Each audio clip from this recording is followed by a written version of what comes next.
Good evening. This is Spirit Journey.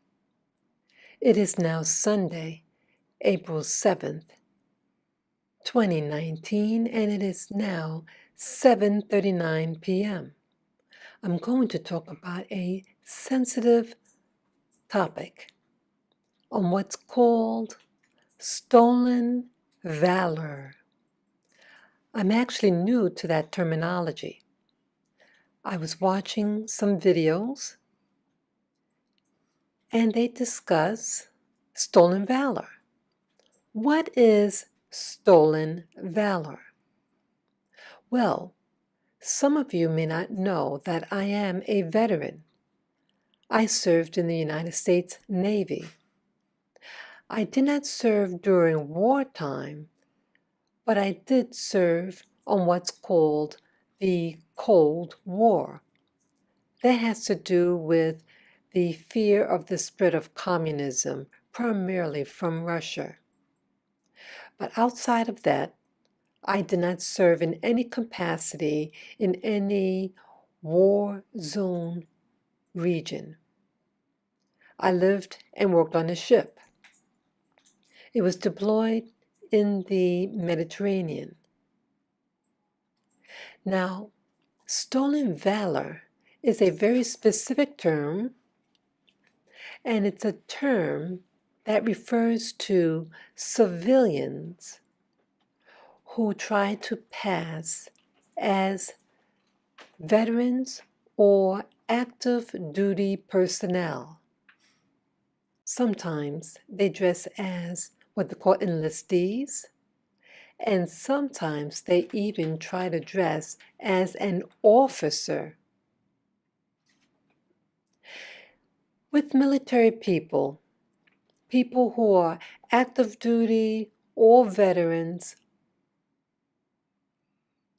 when we see someone wearing a uniform of the branch that we are currently serving in or what we used to serve in, we're curious and we're happy and we want to engage in that person and let them know that you're a veteran or active duty, and you're just curious and want to maybe small talk a little bit.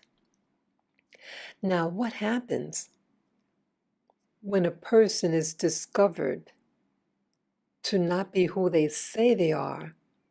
See, there are little clues. Sometimes it's obvious and sometimes it's not, depending upon how well read this deceiver is.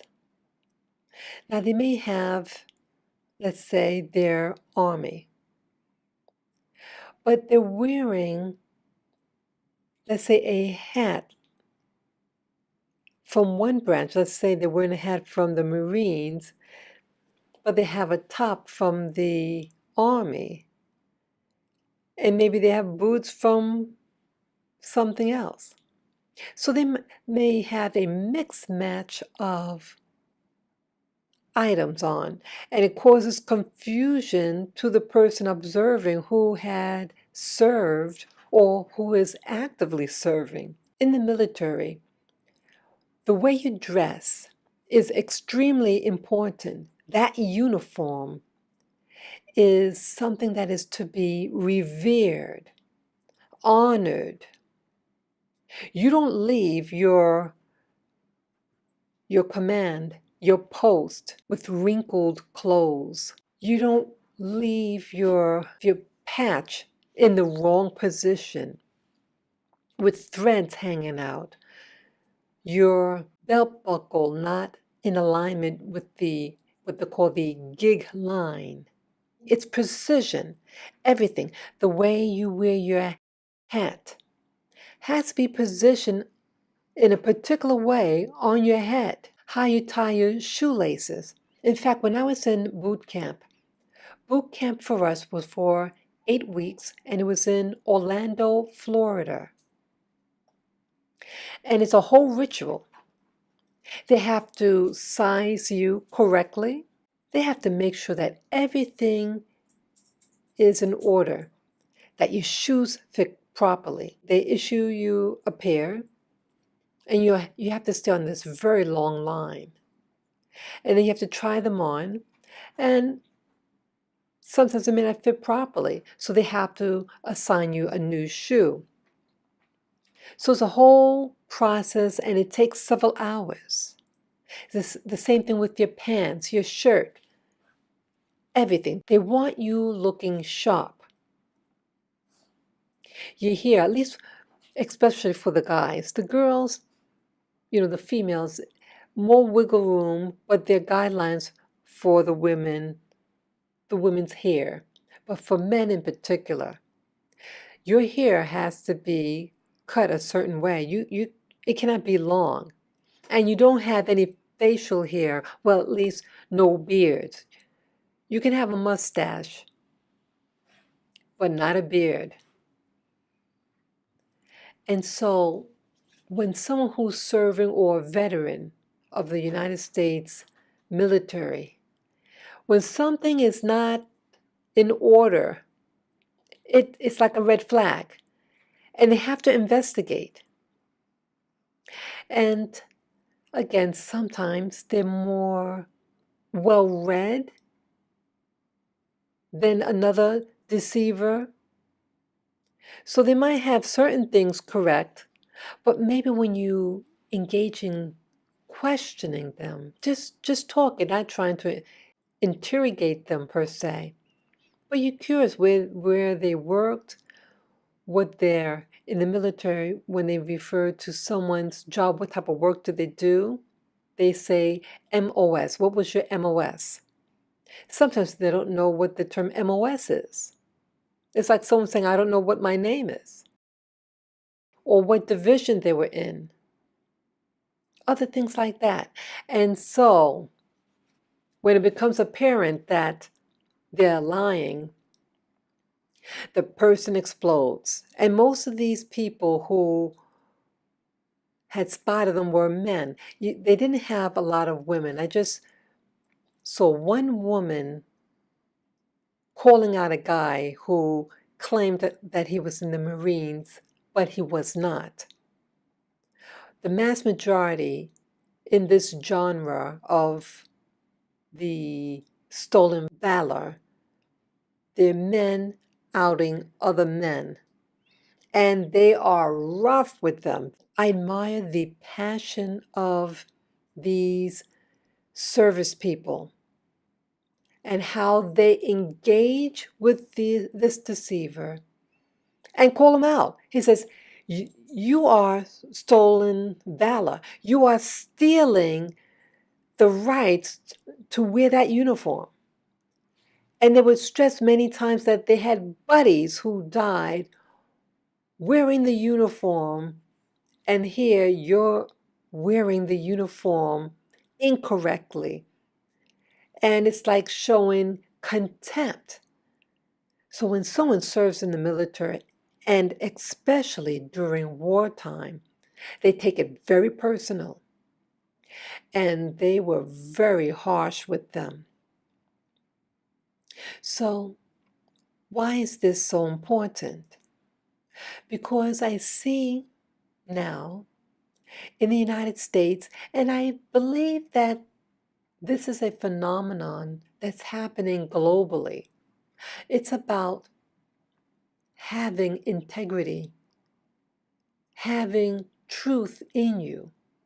Well, it is lacking these days. And you have people who are deceivers, people who want to take credit, but not the responsibility.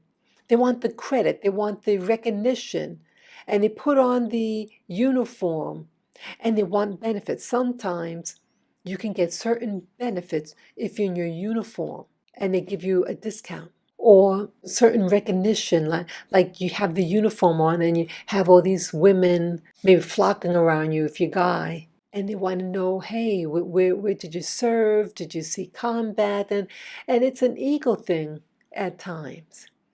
And they love the attention. And I was amazed at the number of people who were caught doing this stolen valor. They were young, they were old, they impersonated an officer or an enlistee, and they think that they can get away with it. And again, see, military respects other military, and they're in particular attracted to people from the same branch of military. So I was in the Navy. So I'm going to probably be more attracted to seeing people in Navy uniforms versus, let's say, someone was in the Army and they see someone in Army fatigue. So someone in the Army will be able to pick out those things that is not in order. It's like a red flag. It screams out because everything what we do is about protocol. Your body is your tool, and your uniform is your tool also. And it all has to be in alignment. And it's such a respect that you have. Well, some people want to violate it. Now I understand, like in Halloween, you have some people who dress in archetypes. Like, for example, the geisha girl. Those are the girls in Japan who wear that special white makeup and the lipstick and everything and the tight-fitting outfit. Well, this is something sacred in the Japanese culture. And when someone outside of that culture is wearing it and not wearing it respectfully, you are insulting them. I now really understand where they're coming from. If I forgot to mention that to dress, to pretend to be in the military, to be wearing that uniform, whether enlistee or an officer, it is a federal crime. So you can be thrown in jail for that. So the military and the government takes this very, very seriously. This problem that seems to be growing in America about truthfulness even extends to one's gender. Now, this isn't a rant about those who have particular preferences sexually. You like what you like. But, see, just like that uniform, that military uniform, when you're not wearing that uniform how you're supposed to, you're mocking. And I feel this way, and I'm very passionate about this as well. And I know some of you who hear what I'm going to say now is not going to like what I have to say. But I'm going to say it because I'm entitled to share my feelings with respect. I feel I'm not being respected when I see this particular thing. When I see a man, someone who's born male, has all the plumbing of a male, and then puts on a dress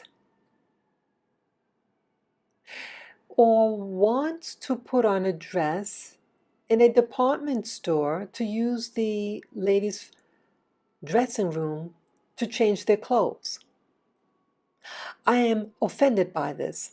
And I used to work in retail. I worked in many, many different occupations, and one of the occupations I was in was retail in a department store, a very large one. And one day, a man had outfits that he wanted to try on. He had the 5 o'clock shadow. Hairy guy, very muscular, and he's with a woman. And then he comes over to my area, the table I was working at, and he was complaining that he was having some problems entering into the ladies' dressing room. Now, I take this, I'm offended about this because, see, I was born female. I was sexually harassed being a female. I was harassed in the military because I was female. I had bad menstrual cramps from the age of 13 to in my 40s for years. I couldn't stand because the pain was that great. It was an awful experience. And so you have someone who's never experienced having bad cramps, who will never experience labor pains, who has privileges being a man. And so, in a blink of an eye, this man could come and say, well, I have rights. And they'll put on the dress, some of them in a mocking way. They have all this chest hair, beard, the 5 o'clock shadow, and wear something, and I feel that it's mocking the sanctity of womanhood. Or let's say a woman, someone who's born female, and pretends to be a guy. The same thing. You are interfering with the flow of things and causing potential confusion. I have a problem with that. And in one of my videos, I discuss about a man. He was a black man, and he pretended to be a woman. He did high fashion modeling. This was many years ago. And then one day, it was found out what he really was. And so the company stopped using him. And then they're interviewing him, this person's interviewing him about his experience, and this victimhood spirit came out. He felt he was a victim.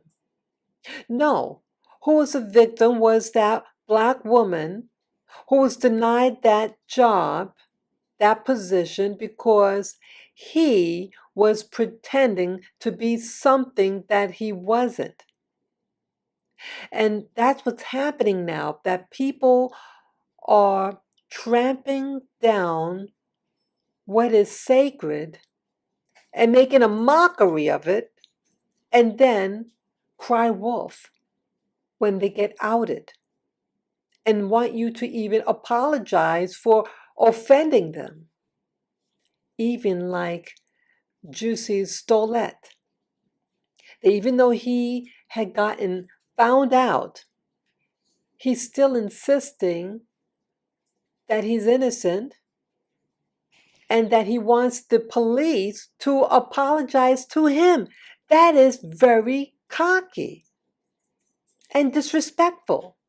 Because if it was a real beating, he would want those cops to find, to apprehend the culprit, so it does not happen anytime soon. But see, that's not what's happening. He wants to eat his cake and keep it too. He wants to feel like the victim and then wants to be taken seriously. This has to stop. See, what I'm really getting at now is, see, I used to think that being a black person, that we were victims. But that's not the case anymore. See, things are changing so rapidly, and that when we used to be victims, we're becoming very lazy. Many of us want handouts. And we may want a particular job, but we don't want the responsibility that comes with it. And I noticed that when I discuss things about accountability. They don't like the word accountability. And my viewership drops when I make videos regarding one's responsibility in life. And so I want to talk about this. I used to also be a security guard, and many American blacks, West Indians, Hispanics from the Caribbean predominate the security guard field in New York City. And you could make good money depending on what site you work at. But what was happening to me, see, a lot of the blacks and the Hispanics and West Indians that are in it, not all of them, but a good number of them seem to work for a check. They're not working for the occupation about showing your best foot forward, about doing your job. They are working for a check. And so what happens when that happens is that it's a feeling of, I don't care. And being that I'm from the military, in the military, we had to do watches. So my coming into this field to try to earn a living, an honest living, you're doing watches. That's what security work is. But see, many of these people, and I didn't know that, I assumed, see again, I was wrong there.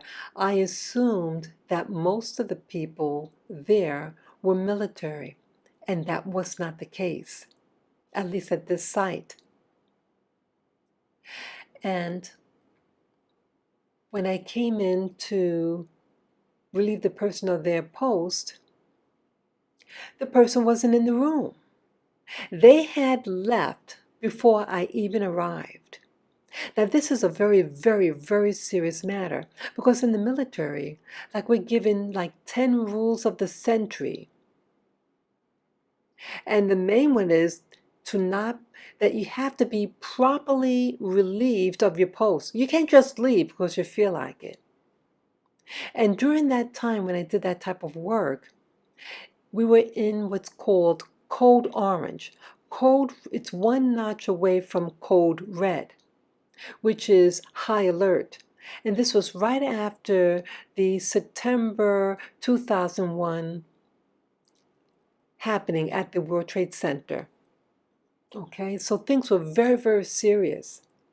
And this was downtown, if I remember right, this particular site. And so I took it personal when I came up to the sentry and no one was there. And so I felt I had to protect myself from blame. Because see, it put a vulnerability to the client who we're working for. And also during this time, there was a lot of theft going on. People were stealing computers. And so when you leave your post, you're putting at a vulnerability everything that's happening on that floor. And so I reported it. And it happened to me twice. And so they got angry at me. And they were covering for their buddies. And that also includes upper management. That they were protecting their friends. So it's like they didn't care anymore. But see, if something was to get stolen, and on my watch, because of that violation of the century, I would be blamed. So we want these jobs, we want the opportunity, but we don't take our work seriously anymore. We want the money, but not the responsibility. And so this I'm very saddened about. You know what I think now? Why this phenomena of apathy, why we want to be something that we're not. We want to be a woman but we're a man. We want these high-paying jobs, or we're given new opportunity in a field, but you might leave your post. You don't want to be presentable and wear your uniform that's nicely ironed. It's because we don't love ourselves. We hate ourselves. And so we start to lack the motivation. And we even start to call ourselves different nationalities. You even have members of our Black community who hate themselves so much, they want to be removed from the community by issuing new terms like you're a Native American Indian. Now, yes, you have some of us who are mixed with Native American. This is not about those people. This is about people who know that they are not and claim that they are. And they live amongst you. They may get a position, and I talked about this before, and then they have contempt for other Black people. That is my main issue. It's that the lack of respect that they have for their fellow Black. They disrespect themselves and they're disrespecting their neighbors. So this is a problem. It manifests in these different things, such as your gender identity. Some people may think that it's not about self-hating. Some people might say it's a hormonal thing. And maybe some of them are. But I'm not talking about that. I'm talking about those people who don't like themselves and want to disassociate from who they are because they can't deal with who they are. This is a problem. See, also, what all this is representing, I sense that there is going to be an implosion, a caving in of our community, the Black community, and I think global communities, not just us. It's just a symptom of a greater problem on the planet. And so again, as I mentioned earlier about Jussie Smollett, he's a perfect example. He has a good job, he makes good money, but he seems to have a spirit of entitlement. This entitlement, again, as I mentioned, that he feels that the police owe him an apology. There's no respect anymore. His actions, in my opinion, violated so much trust. The first attack was to blame a white person for the attack. So he's violating the white community.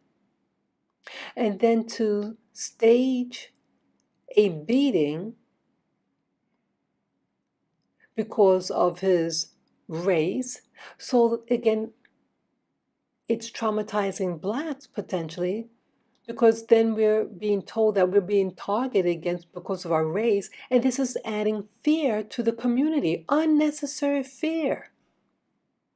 And then also the fear within the homosexual community when they use epithets against the homosexual community and allegedly started beating on him because of his sexual orientation.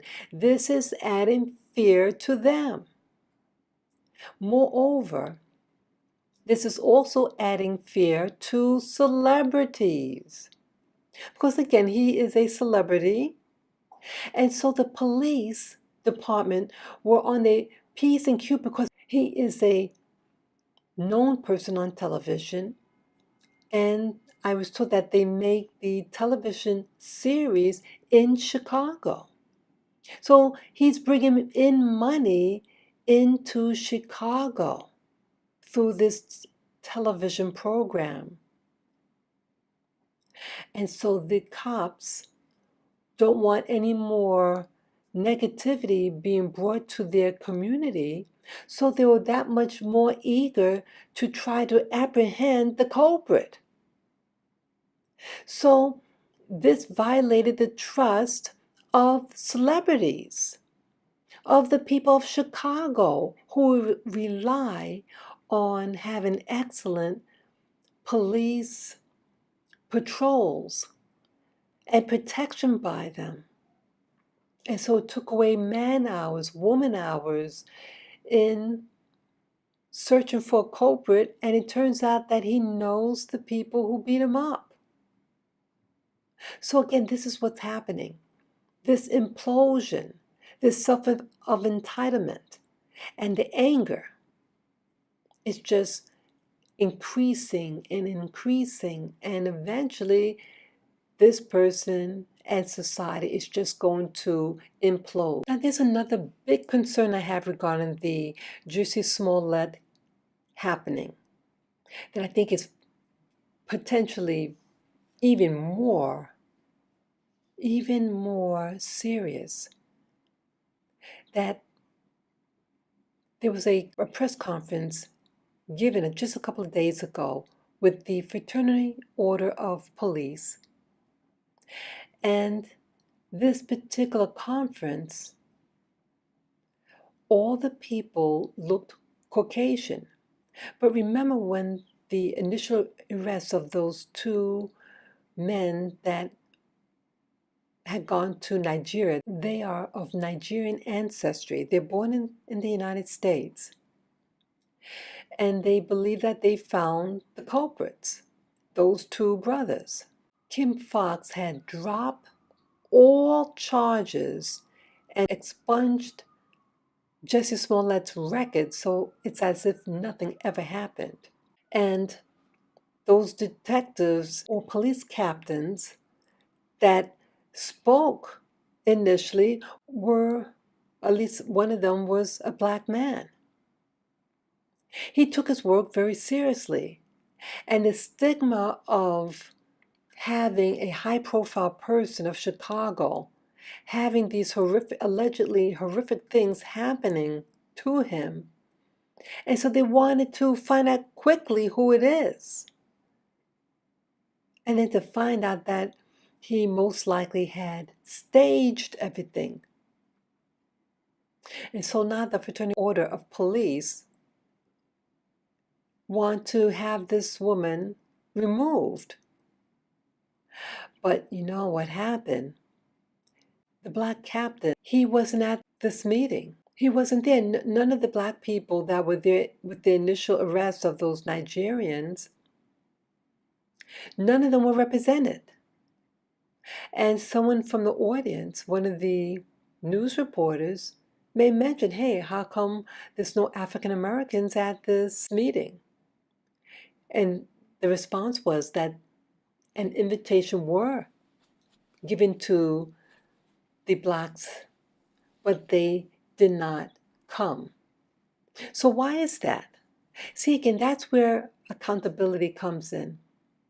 And I gather that this wanting to have Kim Foxx step down, that they're seeing this as an attack on the black race. And they don't want to be a part of that.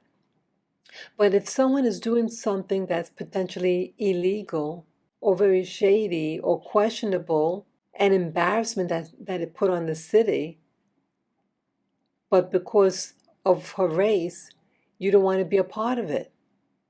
You don't want her to get in trouble. You don't want what happened that happened, but now you're not going all the way with it and say, hey, she's doing something that seems to be unethical, and we want her removed.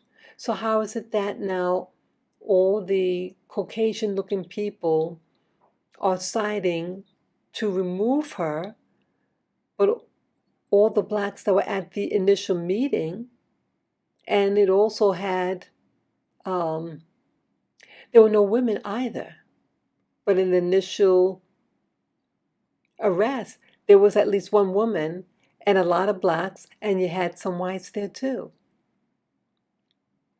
So we become frightened when a member of our community doesn't do right, and when there's a request for them to be ousted, we don't want to oust them, but we have to protect the community. And I think people will stand behind the decision because the actions of Jussie Smollett affected all Americans. It falsely accused two white men. It's putting more fear in blacks that, hey, someone wants to attack us because of our race. And it's also putting attention on homosexuals and putting fear on them that they are being targeted. And to find out that it's possibly all staged. We have to start taking responsibility. Either she did something that's unethical or she didn't. It's either Jussie Smollett is guilty or he's innocent. You can't have it both ways. And that is a major problem of our community. We don't seem to protect our community, what's really going on. We allow all this drugs, all this crime, and then we're going to blame somebody else for our problems. Some things are our problem. Don't feel that you're throwing her under the bus. If someone attacks your family, regardless who it is, you want them to be stopped. So this is all my concern. And these trends of people are afraid to speak out because they're afraid of public opinion regarding the group you belong to. People don't want to be who they are. They want to say that they're of a gender that they're not. They don't want to do what their jobs really require them to do. They're working for a check.